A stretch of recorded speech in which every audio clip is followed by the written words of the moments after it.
This is Fabien Barel here to give you a couple tips how to set up your enduro bike properly. First of all, let's start by the cockpit. You can imagine that it's pretty important to choose the correct handlebar width.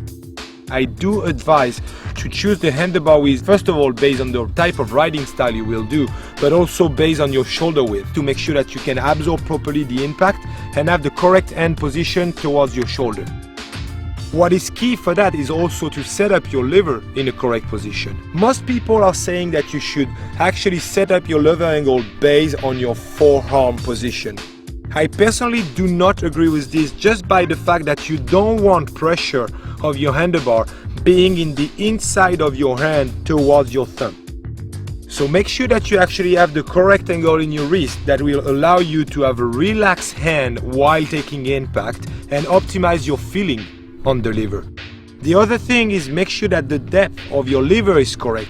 What you will be looking at is obviously to have only one finger braking on the lever and making sure that once your hand is on the outside of the handlebar, your finger is actually directly using the end of the lever where you have the maximum leverage. While riding, you have three pressure points. First of all, the cockpit, as we just discussed about, your hand position. Second of all, your feet, and also your saddle.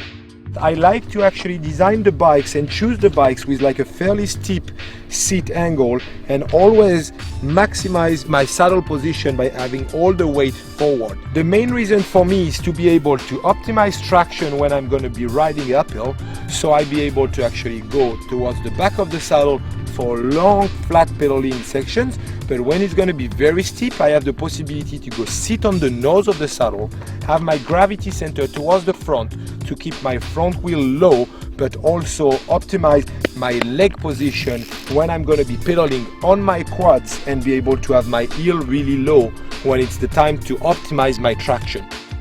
When I ride downhill, if my saddle is very frontward, it's really easy to go behind the saddle and play around the bike as I want to and feel free.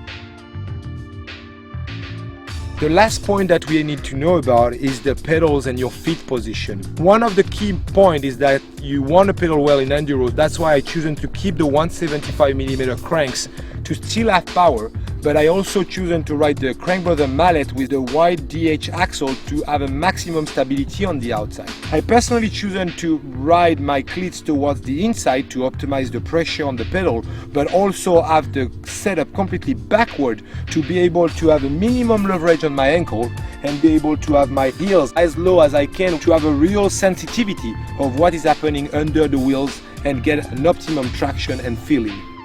Keep a certain stability, get the right compromise into your setup. I personally believe that general enduro and all mountain should be fully backward to have good downhill position, a good downhill mode and a very good feeling with the terrain.